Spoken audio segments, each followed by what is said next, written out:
Allison Rosen. Allison Rosen is your new best friend. Allison, with her good times never end. Allison Rosen, doing the wavy pencil dance again. Allison Rosen. Allison's your new best friend. Hey everyone. Hi. Hello. Welcome to another exciting episode of Allison Rosen is your new best friend. I'm sitting here in my newly expanded studio. That makes it sound like we added on or something. We did not. We just knocked out a closet. So it's bigger inside. It's a little more reverby, which Tony Thaxton, hello. Hi. Loves. Oh, it's not too bad. I just was letting you know. I know. Yeah. We need to dampen and deaden. Mm-hmm. In fact, when I was in the house, I was thinking if only I had a giant oversized teddy bear or a giant, the kind that you see someone win at the fair and you think to yourself, where are they going to put that? Yeah. And why do you want to win it? Because then you're just going to, what are you going to carry it around all day? You are. I guess. I wonder if you say to them, could you hold this goldfish for me? We talked about Rennies last week, Ren Fair. We need some, I guess carnies would be their name. Yeah. But anyway, yes, my sister and I both had oversized, not to brag, but we had some oversized stuffed animals. You're bragging. I know. Yeah. And I do wonder, would that work well in the corner of a studio before you fully put up soundproofing and stuff? I think there's only one way to find out. I'm going to call my mom. Send Max the Moose and the Jingle Bears. They didn't come to, it's not like a performance group. Thank you for clarifying. Wouldn't it be great if it were though? And it's Max the Moose and the Jingle Bears. Okay. I am delighted to welcome to the show an author, a woman who was on Watch What Happens Live on a very pivotal night for anyone who's been following along, Scandival. She has written 2 amazing books by yourself, The Fucking Lilies, sometimes written F***cking, but I'm just going to tell you what it is. So you don't have to, tax your brain. And Glow in the Fucking Dark. Please put your hands together for Tara Schuster. Hello. Thank you for having me. I love actually experiencing the clapping. Yeah. When I listen, but now I went through the experience. I know. I liked it. Thank you. You're welcome. It feels good, right? Yeah. Let's get another round of applause. Go.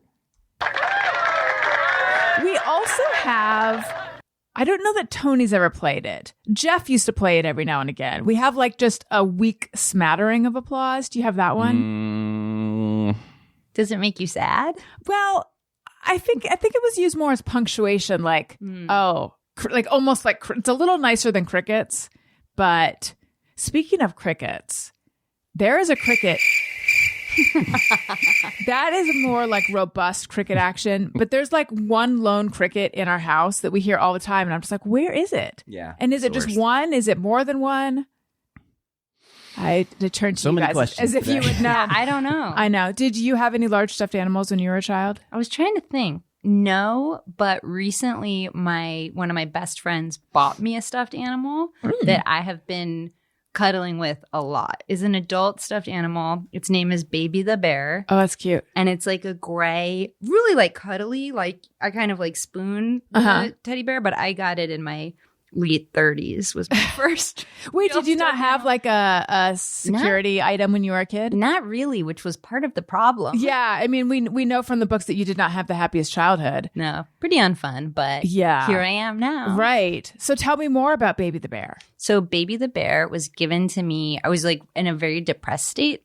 And one of my best friends, Sarah, who lives in DC, it was the first thing she did. She sent me Baby the Bear. That's so nice. Instantly felt ton better, had something to cuddle, and now I'm in a good mood, and I'm still bringing Baby the Bear to bed. Yeah. And with people, with men can see Baby the Bear. Yeah.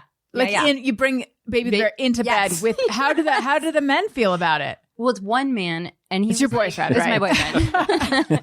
And he was cute. It was end of story, nothing more. But as I say it out loud, I'm wow, that actually does feel creepy to me. No. I'm going to okay, good. Well, I'm going to defend it because I have koala. Koala is a koala. I've had koala since I was 6.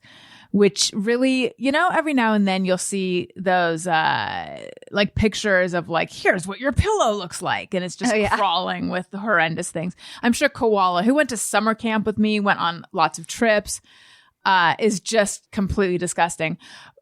But for the longest time with Daniel, whom you met, Yes. Koala just like hung out on the nightstand and never made it into bed. And then it's a certain point I was like, I cannot keep up this charade any longer. Sometimes I need Koala in the bed. And now my 4-year-old, and this is not, things went off the rails. This was not the plan. But my 4-year-old, when we switched, he was not 4 at the time, but when we switched him from a crib to a bed, realized he would rather be with us in the middle of the night. So pretty much every single night at some point, he's in our bed. So now it's Daniel, Owen, the 4-year-old, Wendy, our dog, me, and sometimes Koala. There's just a lot. It's a lot going on. Yeah. It is. It's a standard king. And a lot of people get California kings, which are narrower. Oh, is it? I thought a California king is the biggest. No, people think that. I don't know. Inform me. What's the biggest? Standard king or regular king or Eastern king or whatever. So a California king is a little bit longer, but it's like 4 inches narrower. Who wants that? Tall people who are. You got to be super tall. Like I don't want a less wide bed. No. Then you can't fit koala. You can't fit all of that. Dog, right. Husband. Yeah. You need that space. And then sometimes I feel bad for my 6-year-old because he's just all alone in his bedroom at like the other side of the house. I didn't ever feel bad for him until I was going to bed the other night and I was thinking, all the heartbeats in this house are in this room, except that he's like all the way over there. Maybe he's enjoying it. Maybe. Like his own wing. Probably. Yes. Like, I bet. He gets some peace, quiet, solitude all to himself. When I was a kid, I was so envious of families where the kids had their own line because the school that I went to, they would send out the directory, which was everyone's phone number. And it would say like, so-and-so, their address, phone number. And then underneath it was a kids line. And we never had a kids line. We just had one line until I like became an adult who, why did I have, no, I had graduated college, but I had great plans to not move back home, but then I did move back home for a little while and I had my own line at that point, but there was no like directory to put it together, Did you ever have your own line? Oh yeah. You did. But I don't think that they denoted my own line. So that's cool. And those directories were really cool. They were really cool. Just everybody's address, phone numbers, easy on paper. You just take a look. Right. I don't know if schools have that now. So my Owen, the one who has invited himself into our bed, that makes it sound so much more salacious. We get like a printout from the school that has that information, but this was like a directory with like a spiral thing, a binding. Exactly. Well, and then for Elliot, we're all on. We don't even get anything on paper. We're just all on an app. I don't want any more apps in my life. I know. No, thank you. I know. Oftentimes, if there's something that I'm interested in and I have to like set up a username and log in, I just cannot do it. I agree. I went to a new workout class this morning and they were like, you should download the app. Then you can decide where you want to stand. And I'm like, no, it's a hard no. I do not want your app at all. I don't want to, I'm not trying to look at my screen more than I already do where I'm wasting my life. Like, can you talk to me in real life? Right. You can pick this right now. Yeah. But wait, you choose ahead of time where you stand in the class? Yeah. What kind of class is this? Training mates. Where I'm going to have a lot of questions. It's a bunch of hot Australian men who give you positive affirmations and high fives as you do your squats and such. God. Makes it so much easier. It's a delightful experience minus the app situation. Wait, I'm sorry. Yes. I have got, there's a lot to drink in, don't you think, Tony? I'm with you. Does this happen at a specific gym? So it's if you don't want to give out mates. So it's just like a specific class. Yeah. Training mates.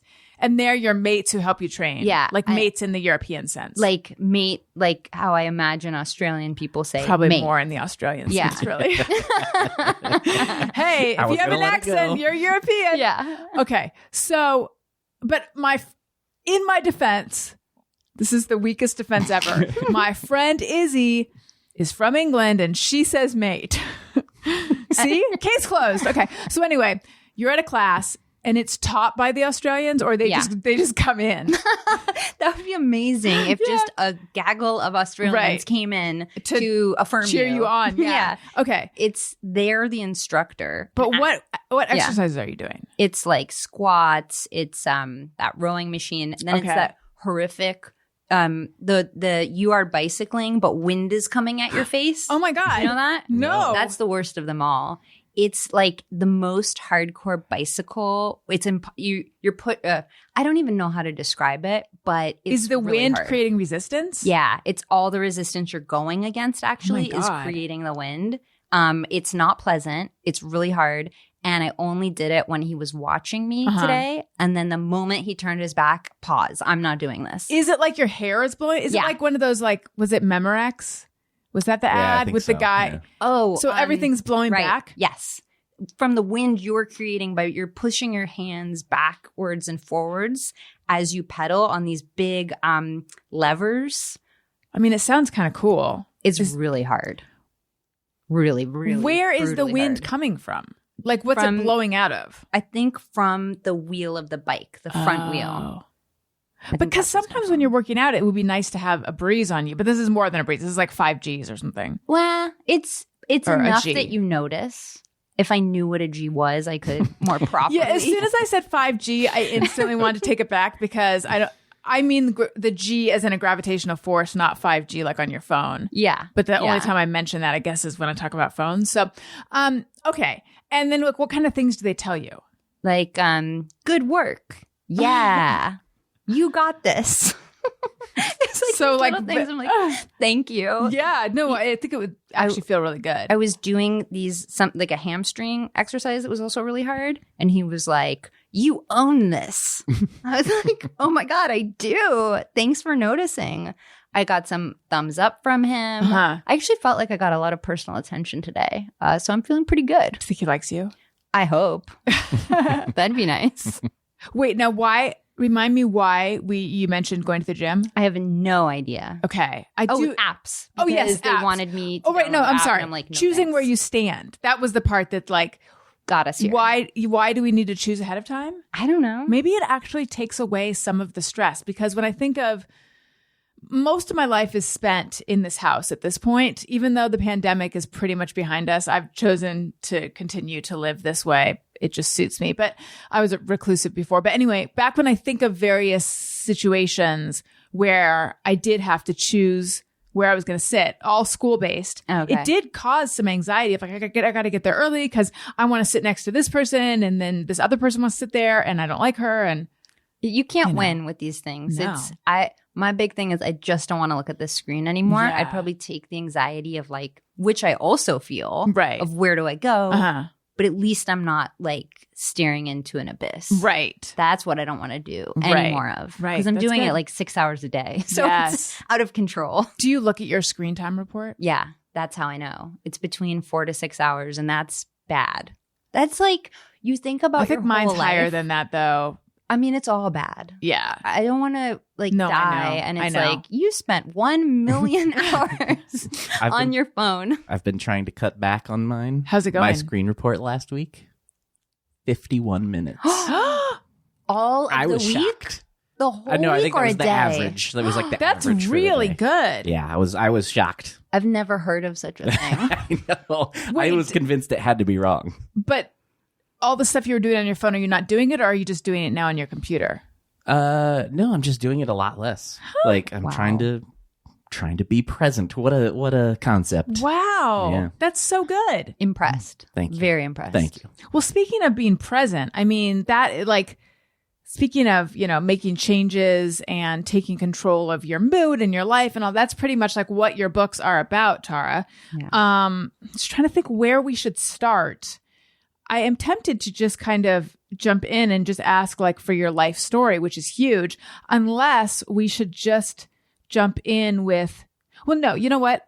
Why don't you tell people like a bit about what Buy Yourself the Fucking Lilies was about, and then what Glow in the Fucking Dark is about. And then we can get into the more general, like how you got here. Absolutely.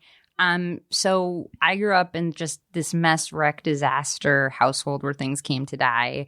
My parents, I mean, like literally a family of deer died in our pool. That's like one of my first memories. Where was this? In Brentwood. Okay. But because, which is significant because, you know, everything was dying. Social services was being called all the time to come to our house or to check on me at school because my parents didn't know how to take care of kids and didn't have the capacity to learn.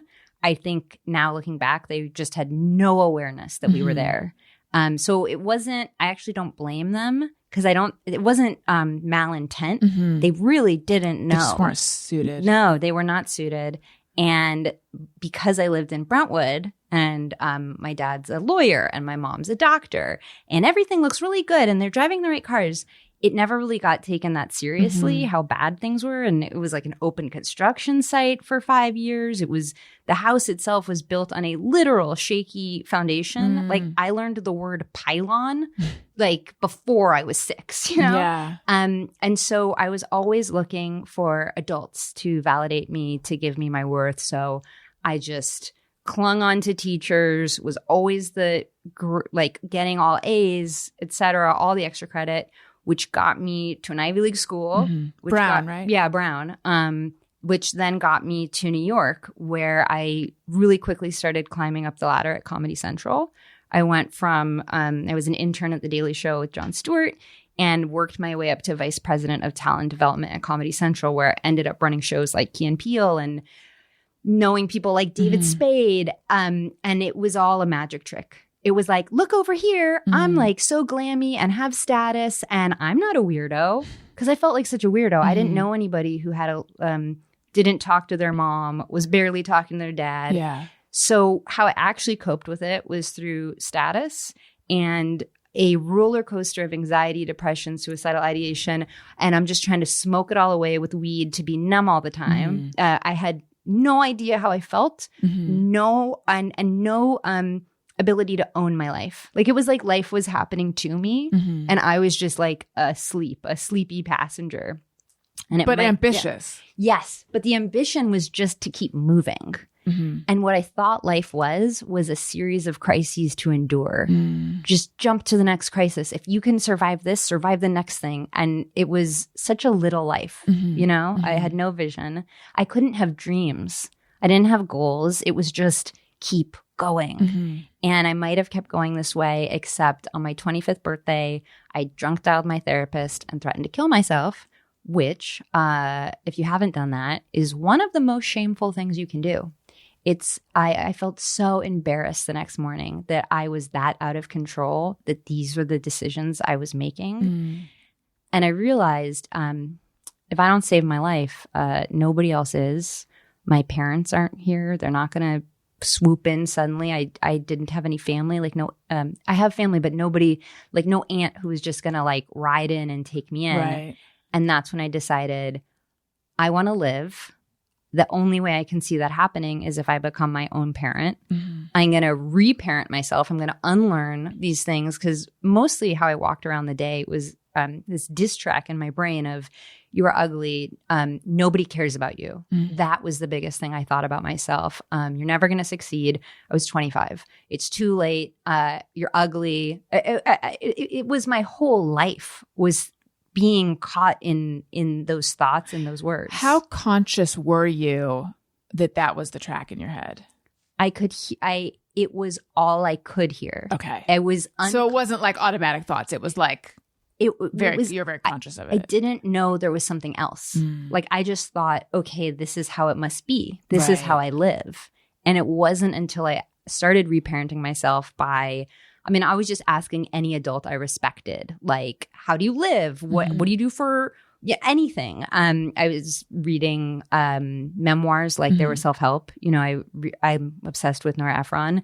And in one of her books, she says it's the second glass of wine that wakes you up at night. And I'm like, that's it? Right. Like, Nora, I need a little bit more than that, but I'll try.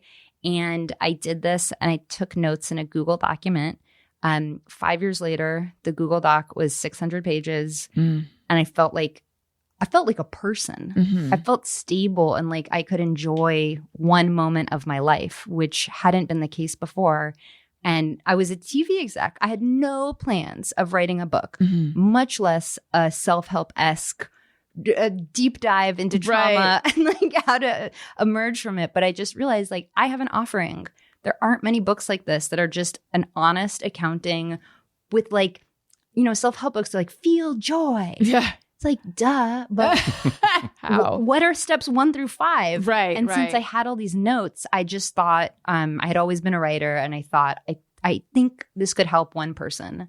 And if it did, that would make the whole thing worth it. And so that's sort of how this all began and why I started reparenting myself in the first place. You say you had always been a writer. Like, what kind of writing had you been doing before? Yeah. So like from really young, I had been making my own little zines, Oh, that's so cool. And like Doodles was the name of my, I think like 5th grade zine. I started a literary magazine at my high school, and then I went to Brown for playwriting. And I thought I was going to be a playwright until I met with a super famous playwright in New York. And I'm working at like the Public Theater. It's like the fanciest possible place. I'd gotten my degree with the fanciest possible professors. Yeah. And this famous playwright is like, he says, so what are you going to do now that you're in New York? And I'm like, I'm going to be a playwright. And he's like, ha ha ha ha. He laughed. And I'm like, wait. What do you mean? And he's like, oh, you should look into real estate because this isn't a career. You can't make money as a playwright. Do you not want to say who it was? No. Okay. But because he was very lovely, nice man, but forever changed the direction. Because I couldn't hear that because I grew up in a lot of financial instability where we'd go on a vacation to Hawaii, but I couldn't go to the dentist. It was a completely bizarre, Inconsistent, confusing way. And I didn't want to be financially unstable. The money was screamed about in my household constantly. So when he said that, I was like, where's corporate America? Right. I'm like, not going to do this. So I had always been like writing. He pulled the rug out from under you. Oh, your dream. Absolutely. And then at Comedy Central, I still kept writing and I would submit to the New Yorker. And once I got a couple things in there. You did? What kind of stuff did you get Shouts in there? and Murmurs. Oh, that's so cool. Yeah, it was really fun. I should clarify, definitely the New Yorker online. Still.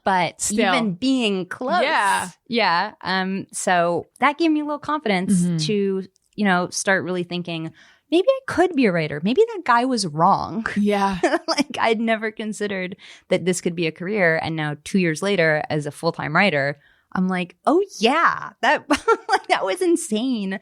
But I'm grateful that I, had savings, made connections, had all kinds of experiences at Comedy Central. But I always wanted to be a writer. Right.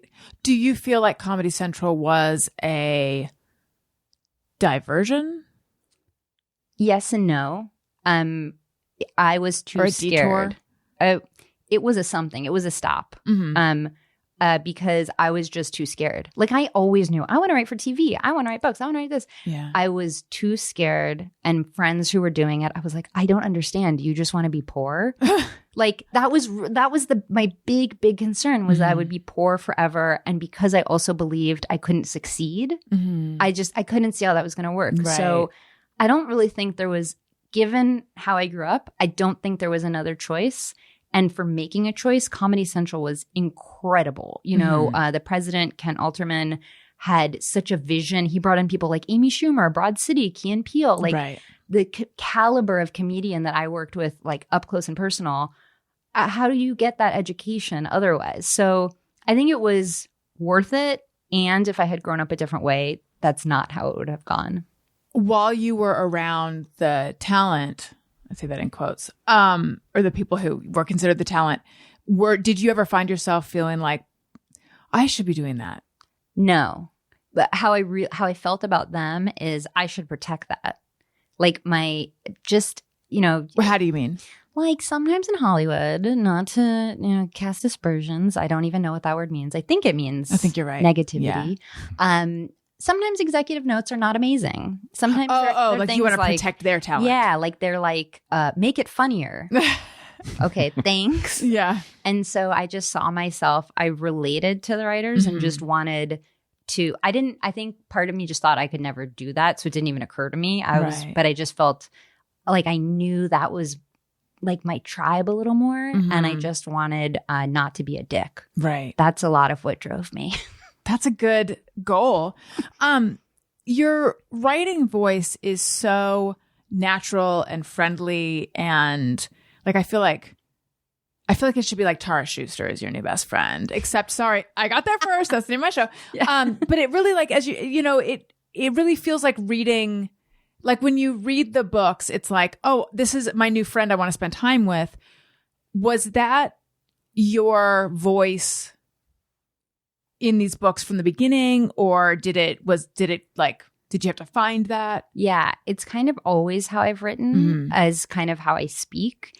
But to do that is so friggin' hard. Yeah. It like the biggest compliment someone gives me is when it feels casual and off the cuff and like we're having a conversation. I'm like, good, because I sweat over every goddamn word in that book to make it feel like I'm embracing you some way, or we're just sitting together having a conversation. So I knew that was my voice, and I knew that was what I wanted to lean into. But to do it, it's like you're looking at contractions. Yeah. It's like the teensiest thing. So I always get excited because I'm like, that was really hard.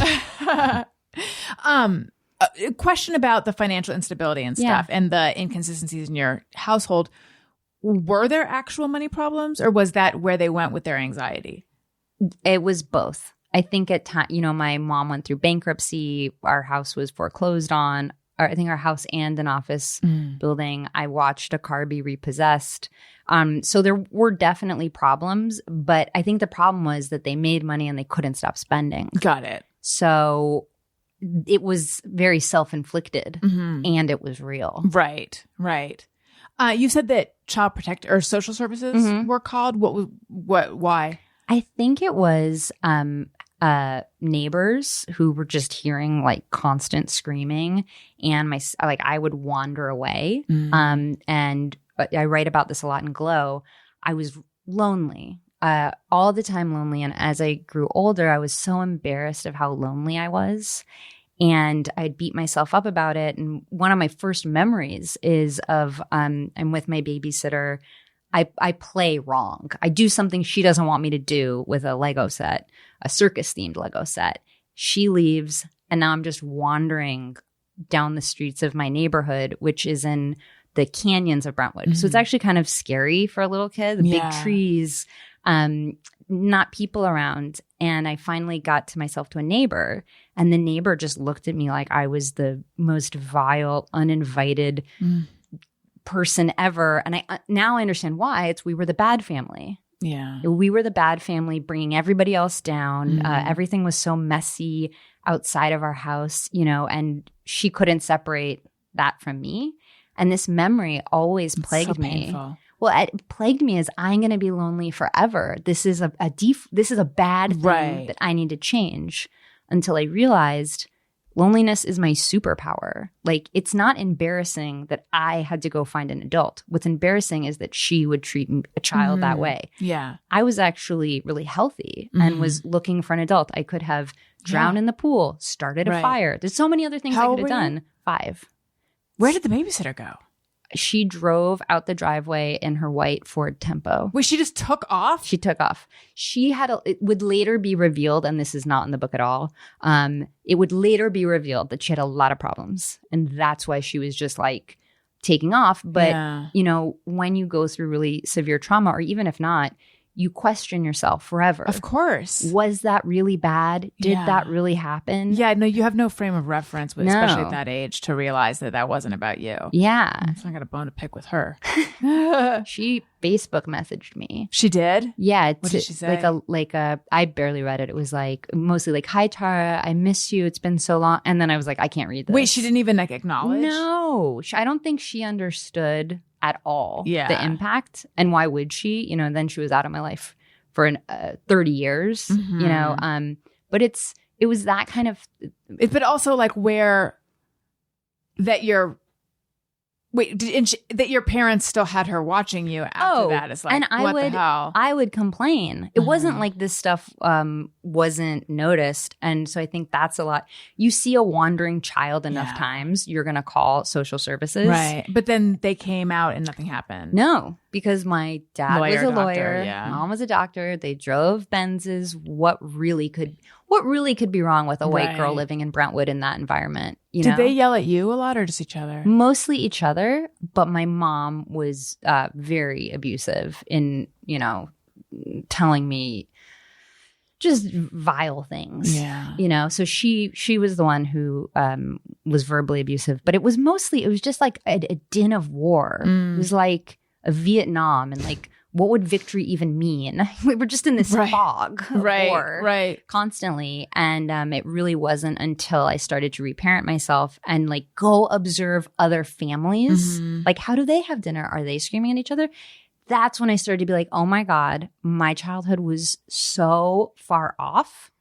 And I think what I'm noticing now is it actually wasn't that far off from a lot of people's experience. Yeah. I unfortunately, so many of us had a lot of these experiences. And even if we didn't have it as extreme, they still suck. Yeah. And they still hurt. Right. And we still have to heal them if we're going to live a life that we actually want to live. Can you say more about how loneliness is your superpower? Yeah.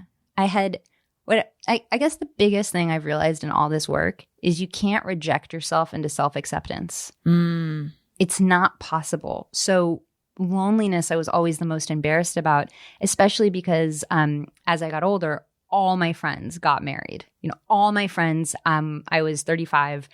Everybody, it seemed like within one pandemic year was married, baby.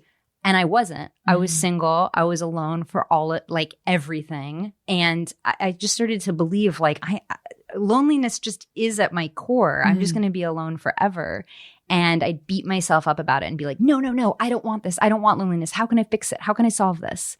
And with time, I realized there's nothing to solve. Like, being alone that much is why I write books. It's why I love connecting with my community online. Like, genuinely, I don't have to fake shit because I need to be connected to people. And I'm getting more Jewish. It's like, why do I go to synagogue? Because I want to connect with other people. So this thing that I was rejecting as terrible about me actually is something really beautiful that just needs to be a little polished, put in the right direction, but is not something for me to endlessly compare myself to other people or tear myself down, especially with things around like matrimony and babies and all that. Like, I've really had to work on that. Yeah.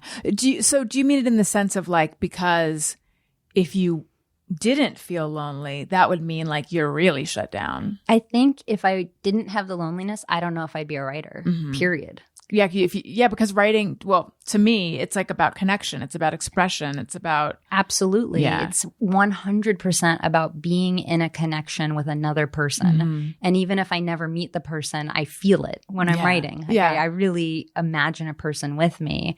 And it's given me all these opportunities to do workshops and go speak to people and go all over the country, meeting people and being with them and seeing them, and they see me. And I don't know if I hadn't been actually abandoned some other time, would I have that drive? Right. What is your actual writing practice, habits, discipline like? So I'm really have a schedule. To write Lilies, I had a full-time job that in Hollywood, you take it so seriously. Like, comedy is the most urgent thing on earth. So I was like constantly stressed out about how this show was going or that show. So the only time I could write was before work. So I'd wake up early. I'd get up. Like, what time are we talking? As a night person, what time are we talking? Like 6:30. Okay. So not horrific. I'd journal a little, and then I would set a timer on my phone, and I had to just sit, do nothing else but write for 1 hour. And over the course of 3 years of doing that, I was able to finish the book. I also had to like pull in vacations, weekends, sometimes nights. But I've really maintained that practice. I always write in the morning. It's always to a timer. I have to focus. I cannot do anything else on the computer. And I really have to do it basically first thing, or I'll get so distracted. Yeah. And then as the day wears on, then I start to feel guilty. Mm-hmm. And I just love writing. And when you deny the thing you love so that you can like be on Amazon looking for a new phone case, like it doesn't feel good to your soul. But there's so many things to look at on Amazon. Oh my God. That is like the biggest. It's really hard to choose the biggest, but one of the biggest time sucks is like, I'm just going to read some reviews. Oh, God. Because I want to get the best, $21 item I don't need. Can opener. Yeah. I spent Oh my God. time. What is the best can opener? I now know it has red handles. It's what's it called? Wirecutter, the New York Times. Yes. It's their number one go-to pick. Yeah. Like, why? Is it? Why do I know that? Do you own it? I own it. Is it a great can opener? No. Oh, okay. See that? Talk about betrayal. Yeah, absolutely. There, like I had a falling out with Consumer Reports at one point when I lived Really? in New York. I needed a vacuum. And they recommended is there one called like the Red Devil? This is pre-Dyson. The Red Devil or I think it's called the something? Red Devil. Yeah. It's just a stick vac. It was fine, but it wasn't amazing. And then I'm like, I don't know I feel like, and also I'm sorry to the people who live in or love Boston, but they recommended Dunkin' Donuts coffee like above all others. And I just don't think it's that good. I'm actually having a flirtation with Dunkin' Donuts You right are? now. I am. Tell I really us. am. I is in all the airports. Yeah. And Starbucks has a line around the whole terminal. So I've been experimenting with their iced coffee, and I've got to say, it's not bad. Wow. I feel like Consumer Reports has your number. I actually talked to them before this podcast, and we discussed it. Got it. Wait, this can opener though, is it like handheld? It's handheld, which I read in another book is really good for you, that we should be doing all the tasks in a kitchen for exercise. That's smart. But that's a whole other topic. Yeah. But this week, I needed to open up a can of coconut milk to make a curry. I could not with this thing. It flat out didn't work. And in my refrigerator right now is a can of coconut milk that has like odd like divots. Right. And there's like some of like, the solid stuff at the top of a coconut milk. It's like kind of oozing slowly out. But I'm thinking someone will help me with this can. I need to throw this away. Yeah. It's probably gone bad. But so I don't recommend. It sounds like they let you down. Yeah. I went nuts trying to find the best bathrobe, because that's been the turn of events in my life is that I've realized I am a robe person. Tony Love knows. that. Yeah. I never was a robe person. I never understood it. And then all of a sudden something changed in me. And now I live in my robe. But I was like, I need to get other more fashionable robes, because this one is big and fluffy and white and not like sleek or anything. I'm like, I need a sleek, elegant robe. So I began to read all the robe reviews. Oh, God. There's a real rabbit hole you can go down. But regarding the can opener, Yeah. when I grew up, a can opener was like an electric rectangle that you would, in our house at least, you'd put the can in and then you push the lever and it goes. Yeah. But I think they don't make those anymore. I mean, I only got this because I thought about that book. It's called Blue Zones, and it's about like longevity and eating. And they're like, you should do everything on your own. Well, no, but I don't mean, even think they're made. I don't. Tony, do you have a can opener?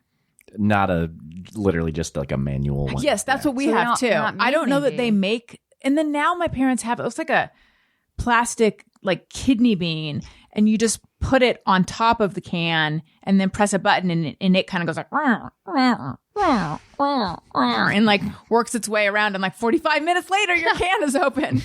Well, I'm in the market. So Yeah. I will be research. It's No, I weird. won't research. I'll just buy. It's weird. I can't. Yeah, it's weird that can openers aren't electric anymore.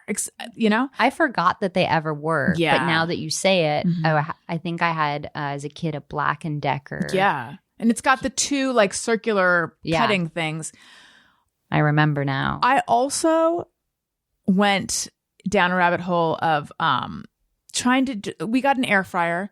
So I'm like, you know what we need? We need like little pincher tong things. And then I was like, I need to get the best ones. So that took a lot of time. I can only imagine. Yeah. Okay. So do you get like resistance to writing? Like, I don't want to do that today, or you're just always all about it? No. And one of the things I write a lot about is I don't find, I'm never struck by inspiration. I'm never waiting for an idea to come. I just sit my ass down. And eventually something will come out, even if it's, I hate this, why am I doing this? Right. But if I just keep the habit going, I've found that just writing begets more writing. Even if it's shitty and bad or whatever, like keeping that muscle exercised means I'll always, something will come. So I don't really feel the resistance. Right after I finished Glow in the Fucking Dark, I was like, I'm not writing a goddamn word. like I just wrote 90,000 of them. I can't do this. So I took a little break, and then I started feeling depressed and like not myself, and wondered why. And it was like, duh, I'm not doing the thing that makes me respect me. Yeah. Interesting. So, yeah. Do you feel resistance? Well, I have a deadline right now that I'm resisting. And I even have resisted that and responding to the text that was like, hey, just checking in to make sure we're on track. And I'm like, well, I'm putting off asking for another week. But yeah, I am out of practice. Yeah. So, and I was really rusty getting back into it. Yeah. But I think that if I were to be more disciplined and do something a little more like what you're doing, it would be good, because it really, like, once I sit down and get going, it's fine. It's the making myself sit down and get going that I'm having trouble with. That's the hardest part. Like starting. Yeah. Like, okay, now it's time to sit is a horrific battle. So that's why I use a timer. Yeah. Because I'm like, you said you okay, set it for an sit. hour? Yeah. An hour at a time. And maybe I'll write 3 to 4 hours a day. Anything beyond that, I don't understand how anyone would do that. My brain is feels bad. Yeah. Like that's my capacity. It is interesting though that you do it first thing in the morning, because I've experienced that as well. Like I think I am the most capable of writing. Yeah. Not capable of other stuff, but of writing first thing in the morning, and then like the day starts seeping in. I think that's the time that I'm the most creative. So in my week generally, I want to do anything that actually matters to me and that I actually need my brain for before noon. Because afternoon, it's like anybody's bet how I'm going to feel if I'm going to be just taking a nap at that time. Right. But in the morning before noon, I feel like I'm focused. I am wasting my precious time in the morning on fucking TikTok. Well, usually not TikTok's like a reward, but like just checking in on the emails and whatnots. Okay, so you wrote by yourself, Fucking Lilies. It was very successful. That must have felt good. Yeah, it also felt like it wasn't happening because the book came out in the first year of the pandemic in late February of 2020. So a lot of the success felt like like nothing. Yeah. Because you couldn't have a party. Right. You couldn't go outside, if anyone remembers. Like, yeah. I couldn't meet readers. So it was basically like I was being told it was successful with no visible sign of it. Right. So by yourself, the Lilies is, if you were to just like, if this is, what is it about? Would you say it's about learning to reparent yourself? Yeah, and about finding rituals and small things that ground you and give you stability, because that's what I didn't have. I did not have stability. And then if someone said, okay, so what's Glow in the Fucking Dark about? Yeah, well, I would say something ridiculous like finding your soul.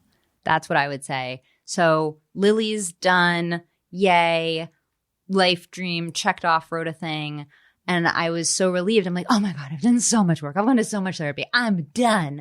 This is over. I'm healed. I'm perfect. Healed. And the moment I felt like I could stop a little and like even just take a break from life and just enjoy it was the moment that I got laid off from Comedy Central. No, that's going to reinforce that you should never feel satisfied, right? Right. So this happens. And what I realized is what I was talking about. I didn't realize what the job was standing in for all my worth, for all my status. Oh, you didn't realize it till it was gone. Then No. you're like, now I get what it was doing for me. Absolutely. I got laid off. I'm in my 1-bedroom apartment. I have no family in LA. I don't have a partner. I'm all alone. No job. I've been working summers. I've worked my whole life. To not have someone else define me by a job title felt so disorienting. To not have a schedule or somebody else in charge, it was very disorienting. And I think that's why my deepest traumas came to the surface. And Because when there was that? room for them. This was, I get laid off, and all of the sudden it's like full blast. Here are all my problems, feeling it bad in my body. Yeah. And I decided, I don't want to deal with this.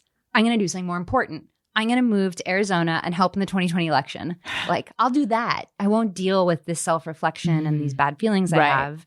So I packed up my apartment, got on the road to go to Arizona. And it was on the road to Arizona where I had the worst dissociative episode of my life, which if you haven't experienced that, first off, great. But it's like you feel all your insides just want to come out.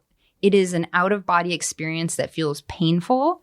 My hands were on the steering wheel, but they didn't feel like my hands. They felt like they were floating off the steering wheel. And I was going faster and faster. And if you know me and you know my driving, that's not a great idea. Wait, are you not a good driver? Or Not when I'm speeding down a road. who is really? Yeah. I guess a Yeah. race car driver. But yeah, they would be good. Yeah. And it was dangerous. And I realized, I need to pull over. This actually isn't safe. And that was a big aha moment of I can't overwhelm myself through life. I can't just keep pushing and going and fixing. I actually have to like sit down for a minute and deal with the fact that there's a lot in me that really hurts and that deserves to be cared for.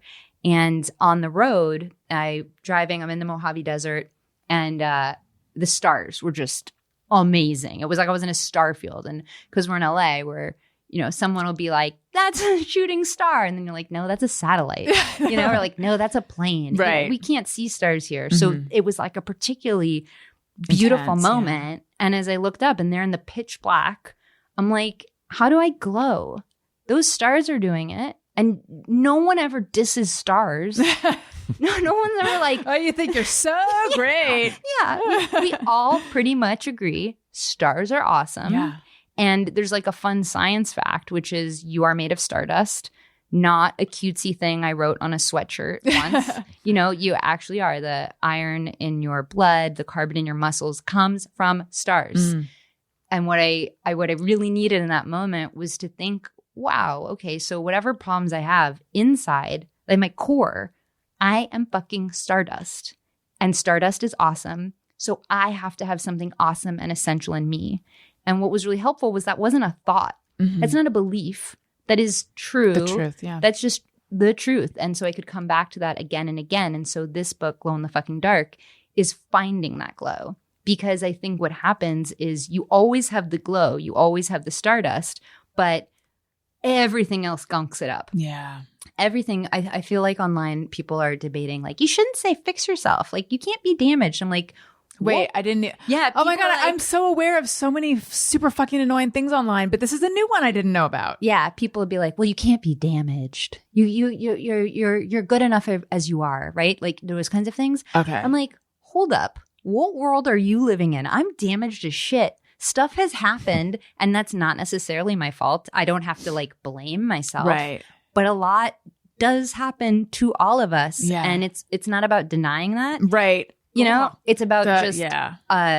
it's about acknowledging, working through it, Right. and returning to who you are. So what, and I know this is not the point, but I just Yeah. got stuck in this. Please. What are you supposed to say instead of I don't fix know. yourself? Like, I really I'm making some changes, even though I was fine before. it's like I'm like good as I am. I'm 100% good, which I actually do Yeah. agree with Right. at Well, a certain level. But it's this denial that we can fix ourselves. There's been Yeah. like, and I think it's because there's been too much wellness stuff. Totally. To the point where some people they'll ask me, I teach a lot about journaling. I write a lot about journaling, and they'll be like, I'm so guilty. I didn't journal. Like, what do you do when you fall off your practice? I'm like, first of all, you don't freak out. Yeah.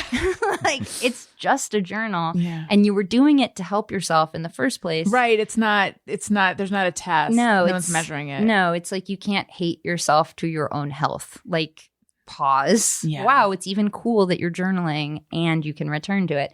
So I think there's an unnecessary backlash towards like fix. Right. You know, Right. when it's some of us actually need it. Like some of us actually are living in utter misery and need to fix that situation if we want to own our lives. And also you have all the work you did was you were in therapy at the time. Yeah. Yeah. And I assume you're still in therapy? Oh, yeah. Yeah. Like, so if someone, I don't know who this person is, but imaginary person who's like, you did all this yourself. Like it was with the care of a therapist as well. Yeah. Absolutely. I'm a huge proponent of therapy for me too. So. Yeah. And a lot of this book is about, I've been really privileged to have excellent therapy. And I don't think that it should be in an ivory tower of expense. I know. And so in the book, for example, the chapter Loneliness is My Superpower, there's an amazing form of therapy called internal family systems. Are you aware of it? I don't, maybe, I'm not sure. It basically, you're not just one authentic self. You have lots of voices within you. And if you've ever said, I feel this way, but I also feel that way about making a decision, you know it to be true. You have different places. And the founder of this type of therapy, Dr. Richard Schwartz, because... Oh, I have heard of this. I heard a podcast about it. Yeah, I feel like it's really like picked up steam. I think it's one of the most effective forms of therapy and is free for everybody. Is the idea that like you've internalized parental voices? It's more that you had to cope with things, and mostly we learn our coping mechanisms when we're really young, and it's what we do to survive, but it's not necessarily what would serve us as an adult. Got it. So you're trying to help those voices live the life that they should have lived. And so because I wrote Lilies, I was able to cold email Dr. Richard Schwartz, start talking to him, have him read the chapter, and have him like oversee the worksheet that's in the book. That's great. And so for like, I feel like it's part of my duty to use all this therapy, use all the countless resources that were poured into me to talk about this stuff in a funnier, non-cheesy, relatable, like here's how it applies. Like it's better to do than to think about it. And so that's really what I'm trying to provide. So yeah, therapy is a big part of this. Yeah. When did you realize your parents were not, well, I'll use myself as an example.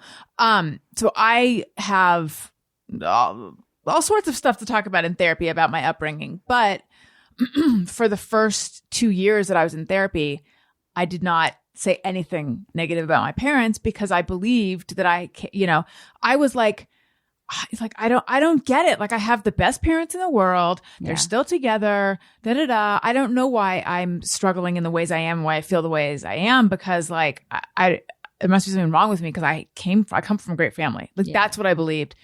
And it's, taken a while to sort of see things a little more clearly. Yeah.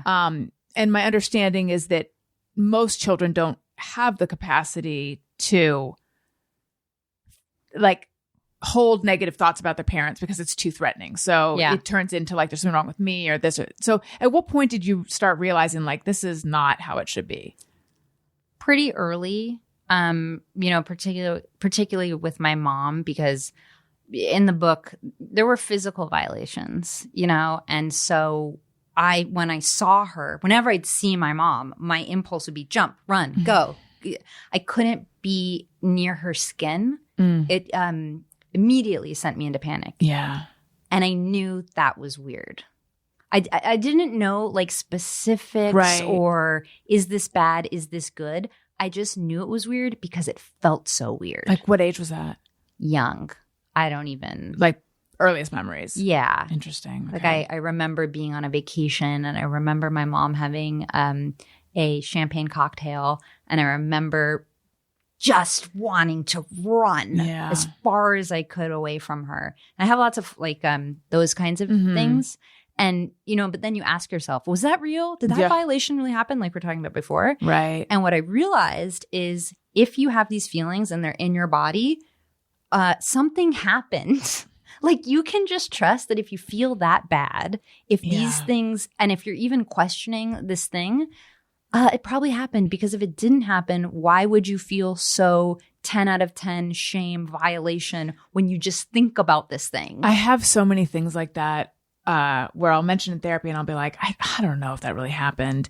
Like I remember in my therapist to be like, I'm sure it did. Yeah. Because it's just like, it sounds like that's too weird. It's too why? like, what? And, yeah. and even if, let's say it didn't happen, Something did. Right. and it's real to you. So you have to deal with it. It's this, I should feel better. Yeah. I didn't have it the worst, which I think is kind of what you were describing. I think a lot of us feel that way. I didn't have the worst case scenario, so I should be fine. I should be good. Right. I mean, I should just man up or something. Yeah. And it's like, why? Right. Right.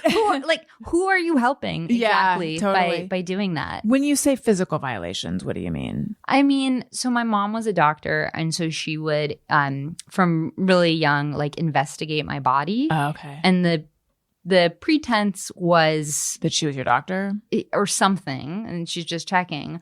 But when I remember back, I was just screaming. And I can remember being on the gray carpet of her bathroom, screaming, crying, pleading, please don't touch me. Oh, gosh. And when now as an adult, if I think of a friend's kid on the floor like that, I would call the police. Yeah. If you tried to do that to me now, I would fight you.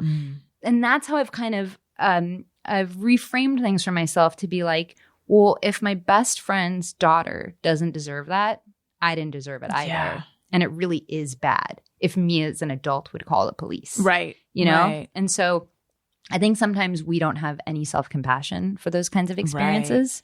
And one thing that really works is then imagine someone you love in that situation. Yeah. And all those feelings you'd have towards them turn towards you. Right. Yes. My husband and I find ourselves doing that with our kids all the time. Like we'll be, there's like some aspect of us that we feel shame about or we don't have compassion for. And then it's like, but imagine, or when we were kids that we feel embarrassed about. I was that way as a kid. And it's like, but if Elliot or Owen was like that, we just think it's adorable. Absolutely. Yeah. Absolutely. So the dissociative episode, in what way is like, how is that different and similar than a panic attack?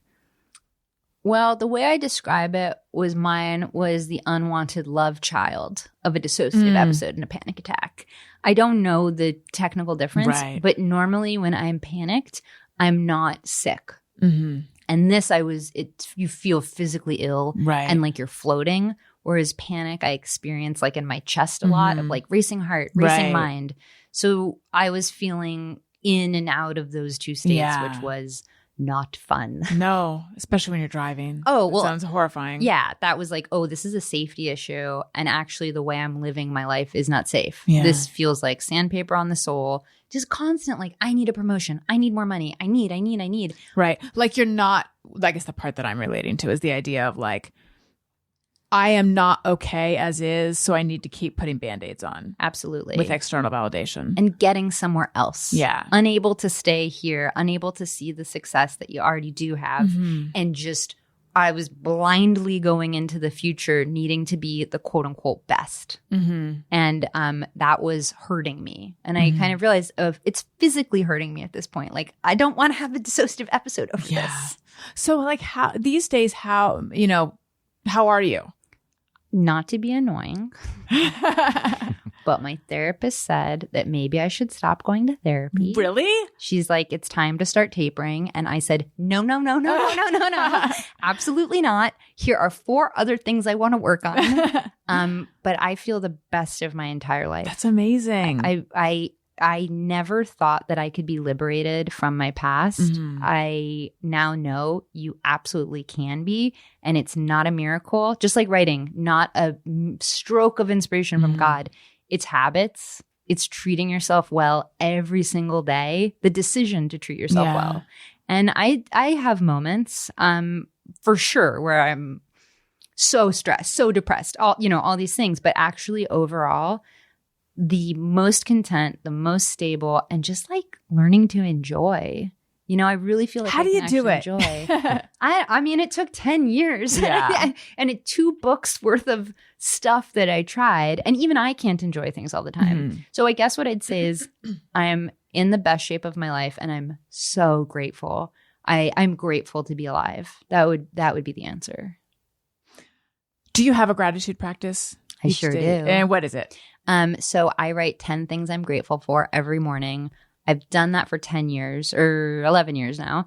And because I've done it that much, I think it had a huge impact because that volume, and I didn't start grateful. A very waspy Harvard, she'd gone to Harvard, then she'd become a professional ballerina, and then she had become, trying to become a doctor.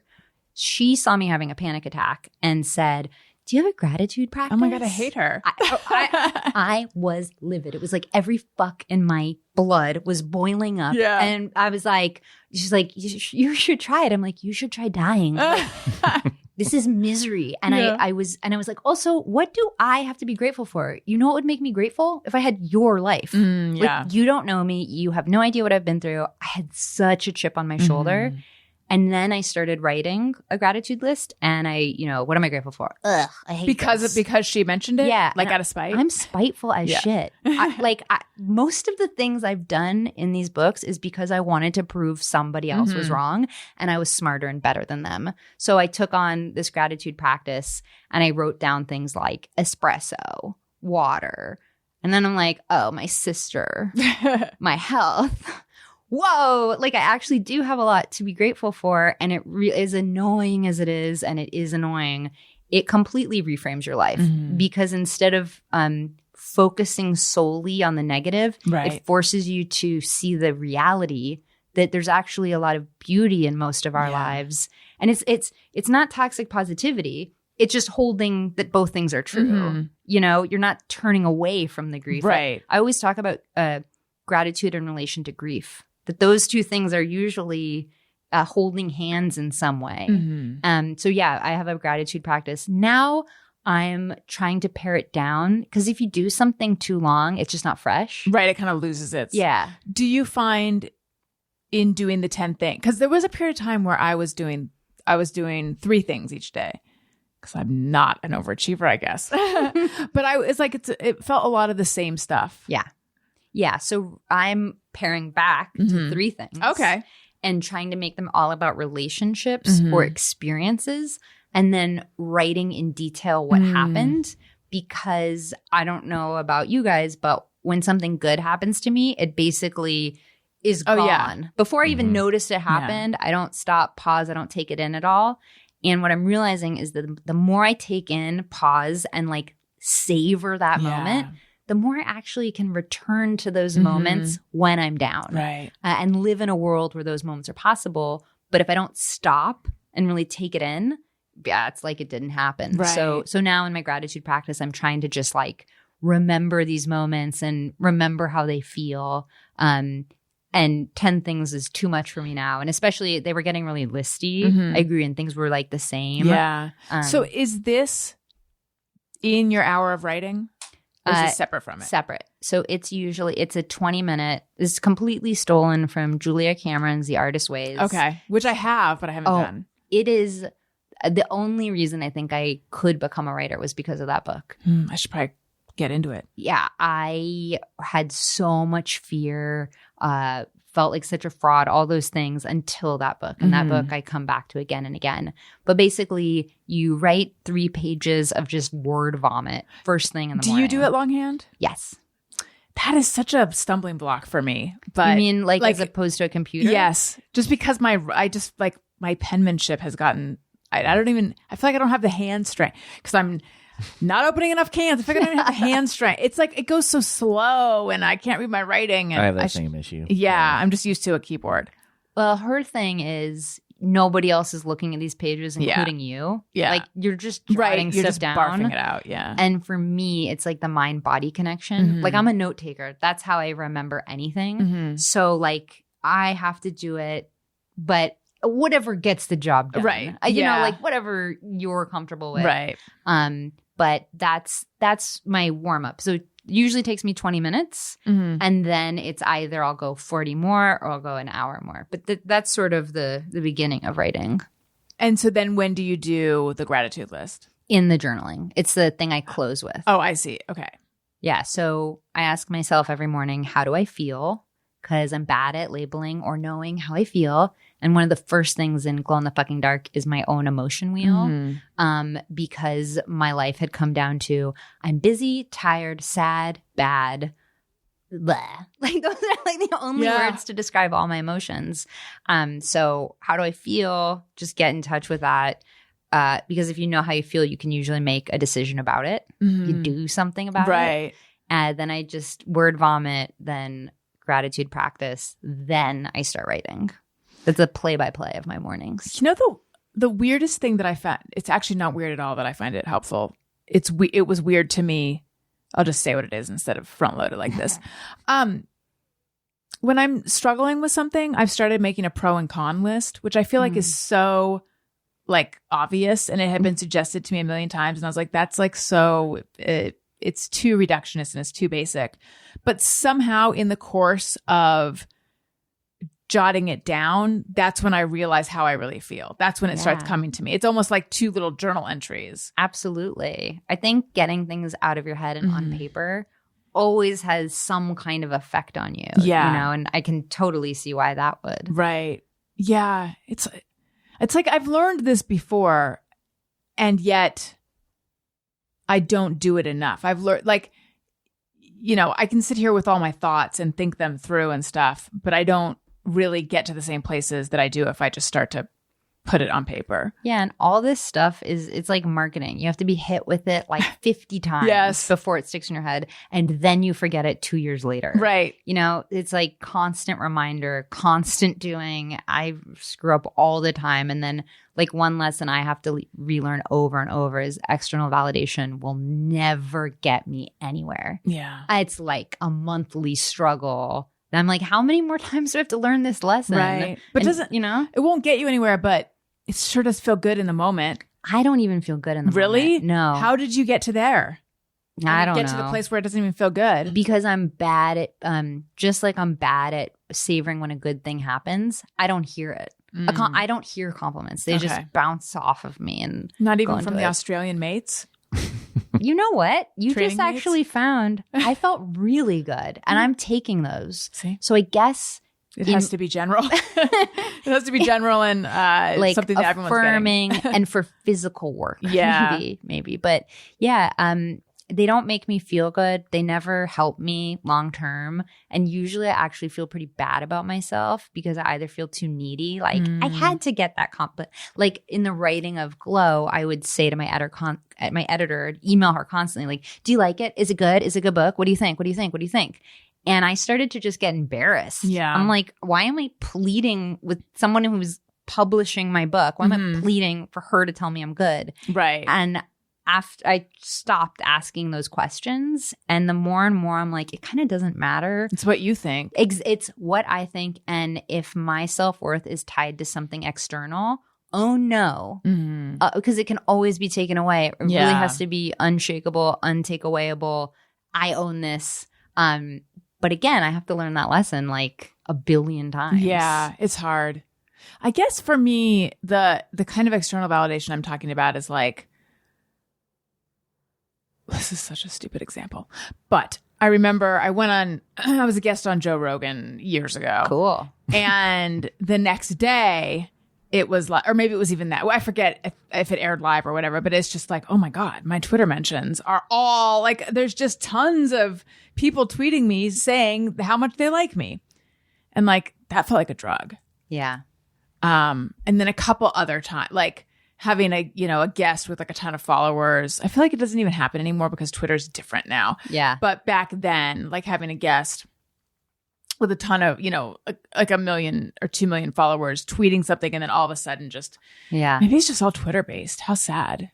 Well, at least you recognize it. Yeah. And you can do something about it. Yeah. I mean, that I have definitely realized, like, this is a mirage. This is not real. Yeah. It just feels like, it feels like it's filling up an empty spot, but it's not.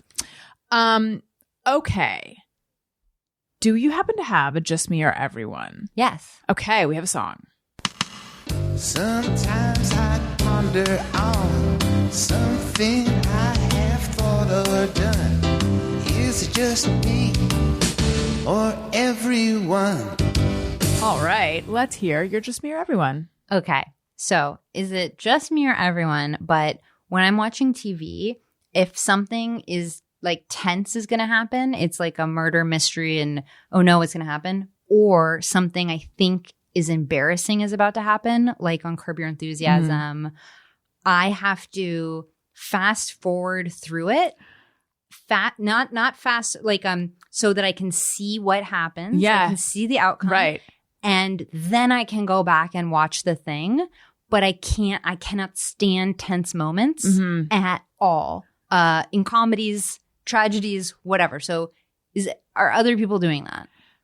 That's for sure not just you. Right? Yeah. I don't know that I've actually done that. I think because I feel so like not agile and nimble with the fast forward. Like I feel like I'm like a moth trying to get out of a room or something.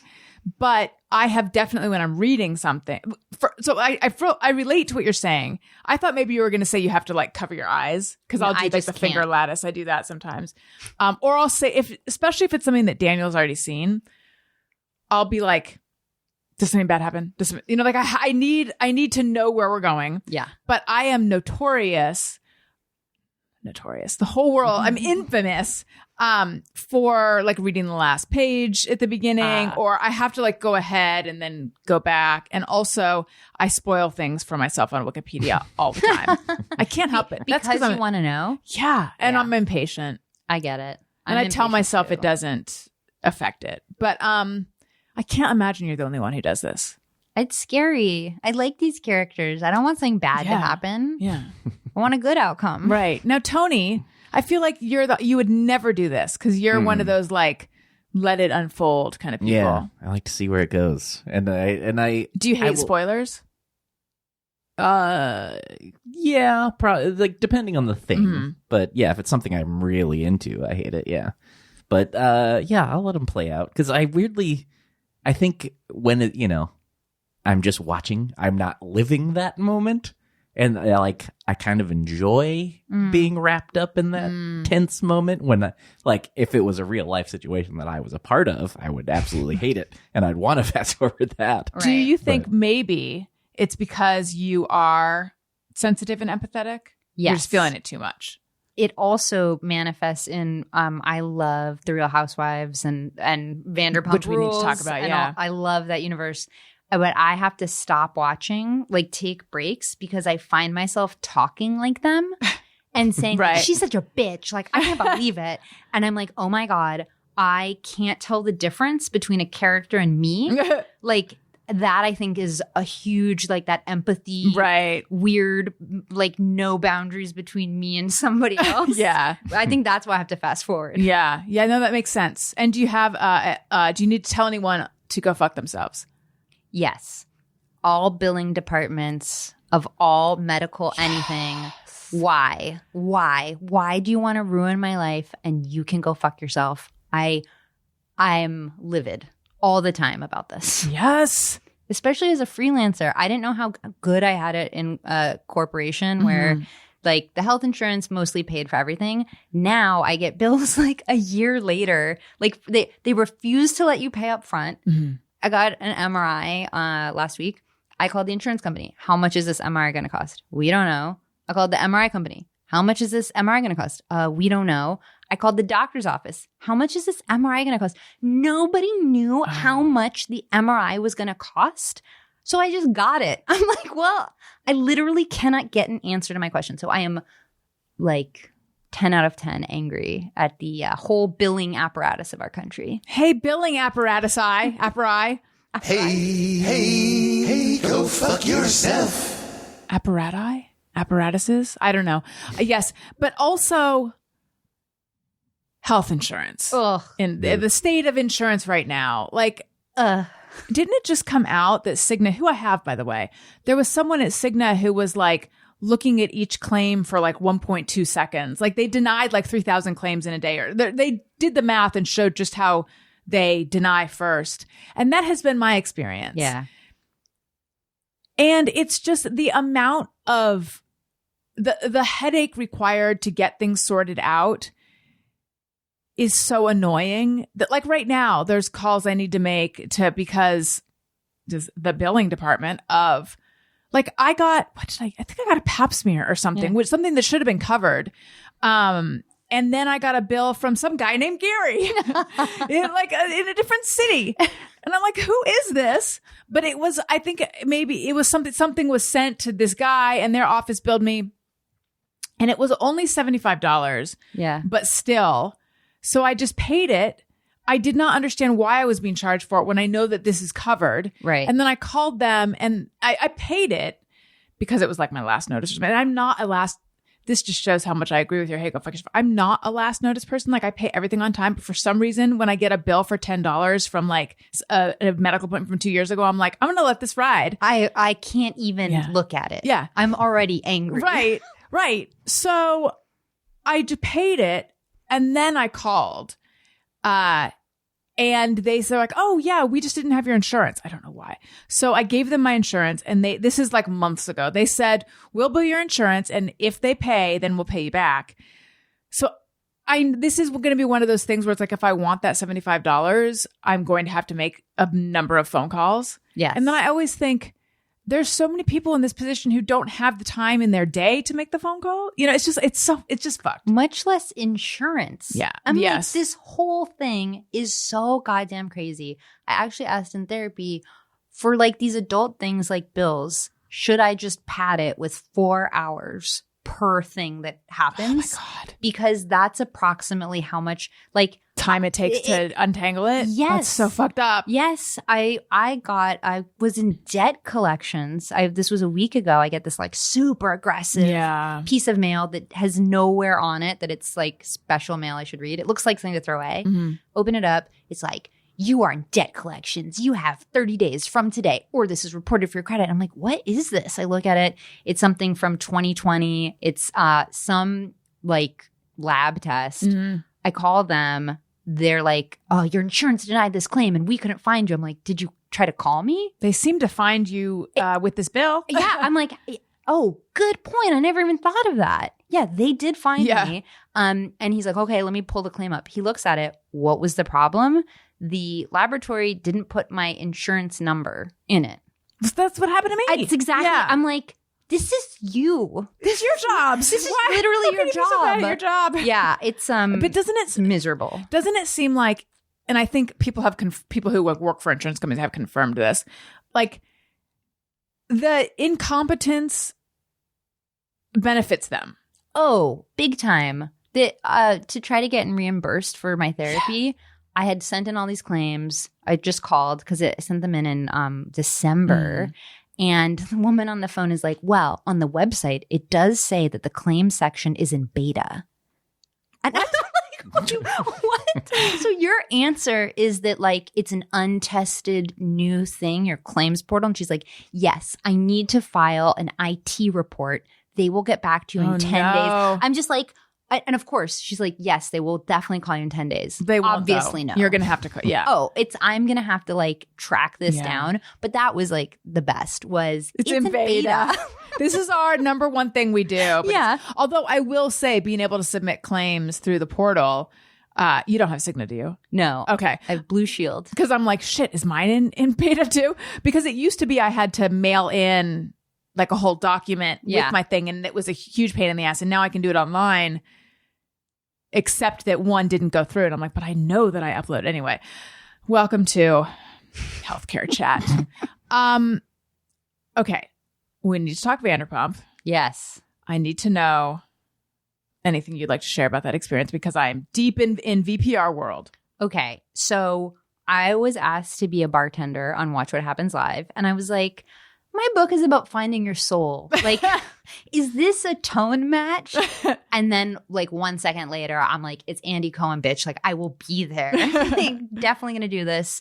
It's super fun. I'd done it one time before. Oh, who were the guests last time? The last time it was Gigi, whatever, Gondolessa. I didn't watch her. It was not. Is it one of the Real Housewives? No, she was some other show. I don't even remember. And then someone from Below Deck. Like yacht something. I don't know if I saw that or that particular Below Deck version, but so I was happy to be on, but it wasn't like so connected to the quote unquote characters. This one I found out it was going to be Scheana and Raquel, and so this is like 2 months ago that this happened. And so I'm just excited. I'm going to meet Vanderpump Rules and I'm like tipsy. Like you don't make drinks, obviously, but I'm definitely pounding spicy margaritas on stage, just like having a blast. And afterwards, during it, there was one weird moment where there was a game, which was like who's hotter. Oh, yes. This was like the big reveal in the moment. So Raquel is confronted with Tom Sandoval or Tom Schwartz. On the show, she's been hooking up with Tom Schwartz. Right. But she chose Sandoval, Ariana's beau. So weird that she did that if she's trying to hide it. Totally. And everyone in the room was like, Did you also have that reaction? oh, yeah. We all looked weird. I think Andy Cohen was like, huh. Like, we're all like, huh. Right. And then, oh my God, I just realized I'm on a podcast. And if I tell this story fully, I'm telling this story fully. Wow. Okay. Well, I hope I don't get sued. This is all allegedly. This all allegedly happened. This is all an opinion. Yeah. So then I go backstage and Scheana is so nice. And then I have to remember. That's what I've heard about her. She's like the nicest in the world. So nice. I'm giving her a copy of my book. She's like, do you want to take a picture with me in your book? I'm like, you're so generous, so chill. And I think in the show they portray her as like needy and like annoying. And I was like, you are not that way at all. I totally see this. But I go to Raquel and I give her my book and she says something like, is Glennon Doyle blurbed your book? And I'm like, yeah, she did. And she just starts crying. Oh my God. She like is sobbing. And I want to say like drop to the floor. But I'm like, in my memory, I'm like, is that possible that happened? It was a very dramatic moment. And then I get super weird and I start saying to her, you were in an abusive relationship. James Kennedy was no good. Like, I don't know her. Yeah. And I'm like, I'm just like, I don't even know what reaction I'm having. And she presumably is crying because Glennon Doyle blurbed your book, or no, it's something. She must have like read Glennon Doyle, Okay. you know, been moved by her books or something. There was something raw. Because it obviously was not about a blurb. Like when Glennon blurbed Glow, I didn't cry. Like I was happy, but I didn't drop to the floor sobbing. That's an intense reaction that she had. It was very strange. And at the time, my agent was with me and I was like, well, that was very weird. And then the next day it comes out that allegedly, we don't know, that Scheana hit Raquel in the face at a bar and the whole scandal erupts. That's the night it all came out. Exactly. And so what I think, obviously she just wasn't in a good place. Yeah. Like the crying obviously wasn't about me. It had like I could have not been there and she would have had the same moment. Right. I just happened to be in her dressing room at that time. Yeah. So things were weird before. And then I was like looking back on the whole episode, I'm like, I wonder how much of that energy was like already present. Yeah. So, but presumably the crying moment with you is before Scheana has confronted her, right? Yes, absolutely. Because we hadn't all left the studio yet. So this happens before. So I just were she and Scheana being, as far as you could tell, everything was fine between them? They seem like great friends. It just now I'm like, oh, there was some emotional stuff. There was something brewing. Right. And then just independently from that, I have it on good authority that every A-lister, people you wouldn't imagine watch this show have reached out to Ariana with shows of support. Like all of Hollywood, like the A-list of Hollywood is just like, we love you, Ariana, which I agree with. And I'm happy to hear that, the people are with Ariana. Yeah, everyone's team Ariana. Oh, yeah. Except everyone is, however. So I had Peter Madrigal on my show. Oh. He's coming back next week. Oh, wow. In the comments there, because the internet is the internet, that's where you see some people who are like, oh, what's the big deal? Everyone cheats, blah, blah, blah. You know, like that's where you see some like Team Tom, Team Raquel people. But it's just so curious. I just wonder what was going on with her that made her so emotional at that point. Like, is it because, I mean, maybe she just walks around in that state. Is it because she had said the thing about Sandoval and she felt that was weird? Did she feel like from you that you were a safe space with, you know? Well, I will say that people tell me a lot about themselves. I don't know what it is about my energy or something, but people will just You have like a open, non-judgmental kind vibe. Oh, thank you. Yeah. And I think so. Stuff like this has happened to me before. Right. But it was never in this context of like a TV show about a scandal. Right. About Vanderpump Rules. Like I was like, I'm in the eye of the storm. Yeah. I like don't know how I got here. I'm trying to promote a book about like rescuing your soul. Yeah. But it's like, and since then, it's like the number one question I get asked is, what was going on? Right. Like, what was happening? So then after you did the show, did you go out or what did you do? I went to bed. I was like dead tired. But I got some advice not to further engage, like not to hang, that if things were messy. I'm like really kind of like editing I've never been in a position before where I was telling a story where I was like, like I wonder if I'm allowed, like, does that make me sound bad to like talk about this story, or like will there be a legal repercussion? Because I'm always talking about myself. Yeah.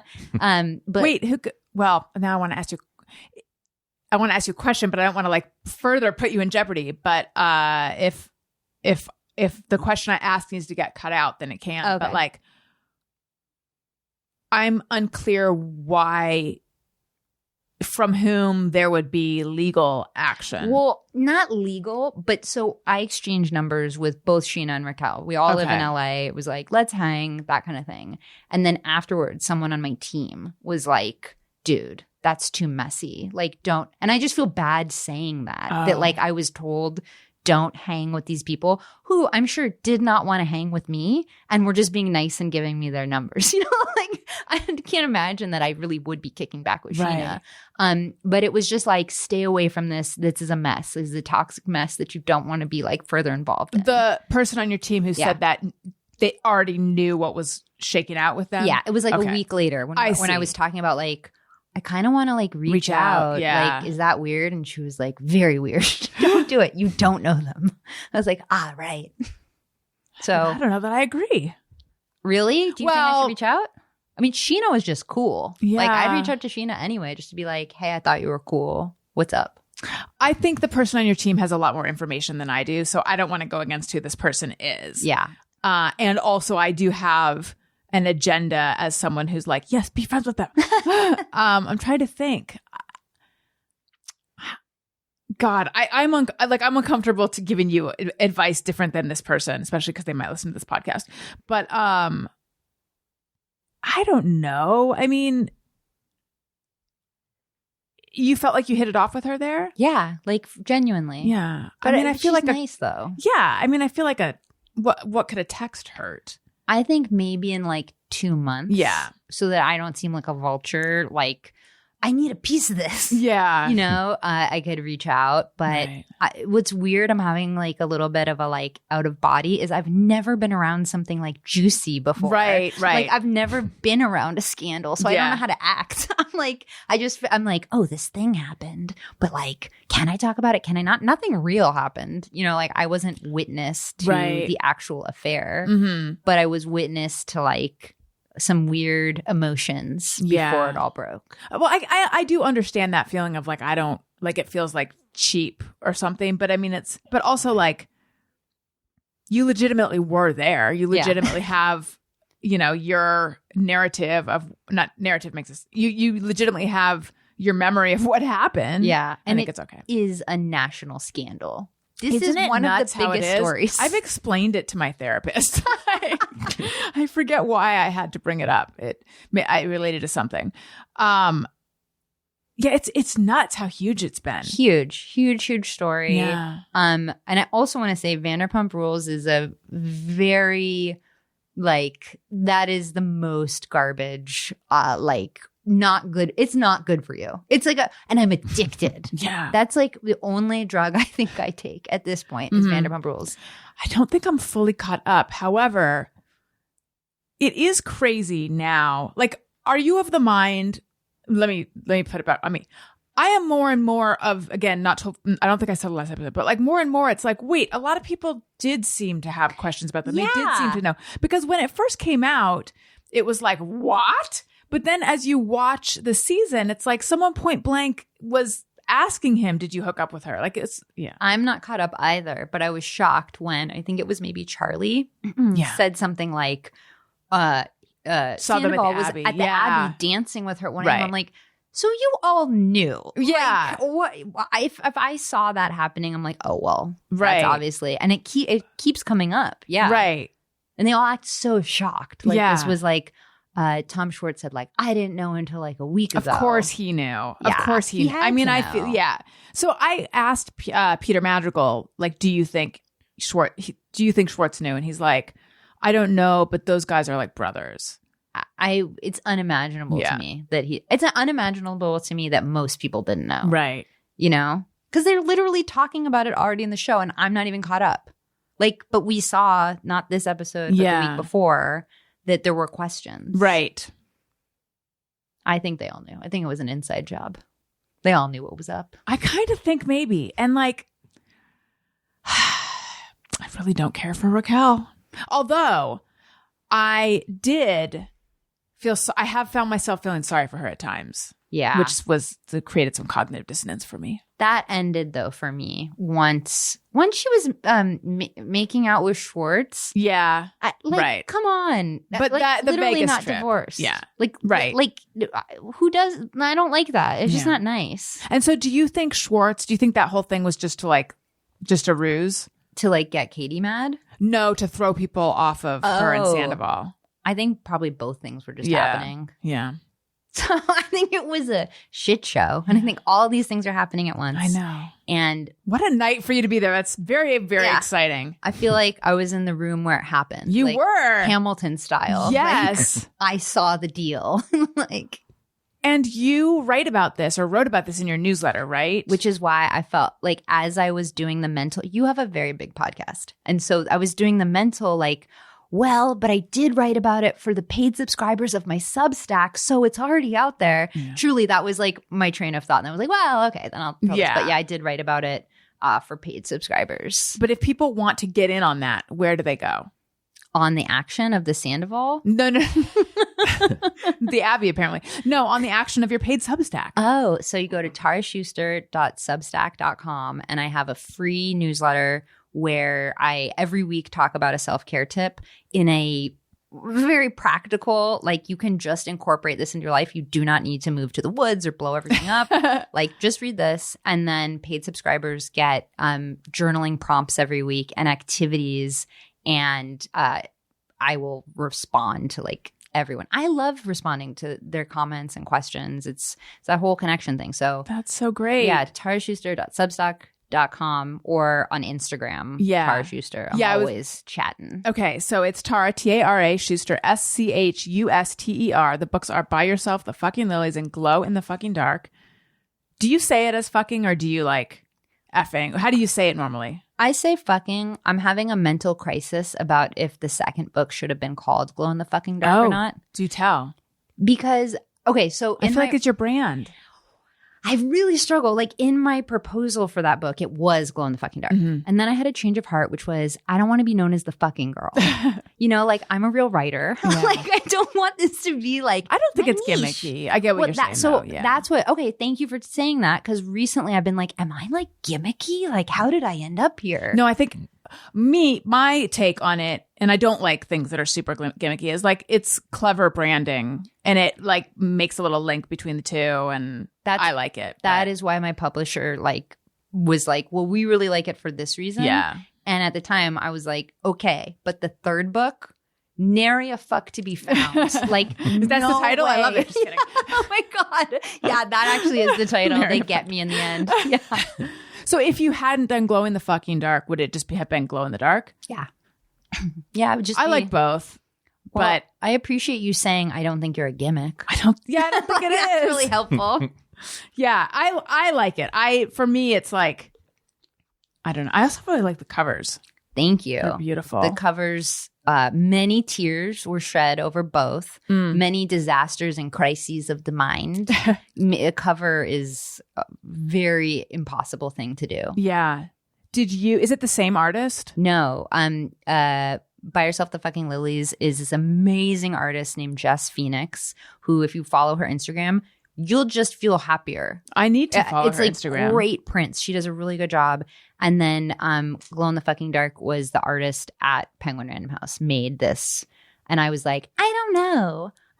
Like, I like illustrations. And then they made me a bunch of illustrations. Nothing made sense. And then finally, we went back to their first idea. Is this not an illustration? Is it like a photo or something? Or like illustrations like the Lilies. Right. Like actual. not right. like As opposed to like a color burst. Exactly.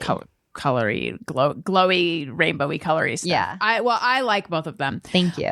Okay, so we know where to find you on Substack. We know your Instagram is Tara Schuster. Anything else you'd like to? Any other plugs you'd like to get out there? I do workshops. I mean, basically, if you subscribe and it's totally free, you will get everything. And I do a lot of free stuff. I talk to a lot of the people who appear in this book, these like world experts that because I like harassed and kept emailing them, I can now talk to because I want to share this stuff. Yeah. You know, it really shouldn't be locked away. And if I can make it a little bit funny, that's the goal. So yeah, Substack, the journal, my pride and my joy. Thank you so much for coming on the show. Thank you for This having was me. so great. Tony, where might we find you? Twitter and Instagram at Tony Thaxton. That's Jackie. Jackie Johnson, yeah. Oh, now that I like hear it, I could totally see that. What a voice, what a goddess. I know. right. Yeah, and Bizarre Albums every Tuesday. Wonderful. If you like what you're hearing, or even if you don't, please make sure you're subscribed. Leave us a nice review. Click 5 stars. Subscribe on YouTube, youtube.com/Allison Rosen. And I am on Patreon. Patreon.com/Allison Rosen. All sorts of fun bonus stuff. Episodes of The Friend Zone. That's my Patreon bonus podcast. Where you can text me. I'll text you back. If you do an annual subscription, you get 2 months free. And then also I have a new podcast that I'm doing with Todd Perry. It's called Allison and Todd After Hours. I did gossip about a former, no, I wouldn't even say gossip. I talked shit about a former coworker on a recent episode. And I instantly was like, should I have done that or not? But that is the beauty of the paywall, I guess. And also I'm having trouble remembering how much I said off air and how much I said on air. Anyway, if that appeals to you, that is a Patreon podcast and it's just $2 a month. So it's patreon.com/Allison and Todd, and follow me on social media at Allison Rosen on Twitter and Instagram. Tara, thank you again. Thank you. So great. There were a couple times when we were talking that I actually got chills. I felt those moments too. Yeah. This was fabulous. This is so nice. I like being here. This Thank feels you. good. This was really fun. Listeners, thank you for listening. I love you. You matter. Goodbye. Hey, do you know about the Allison Rosen show? We had a good time, but now we gotta go. Yeah, Allison Rosen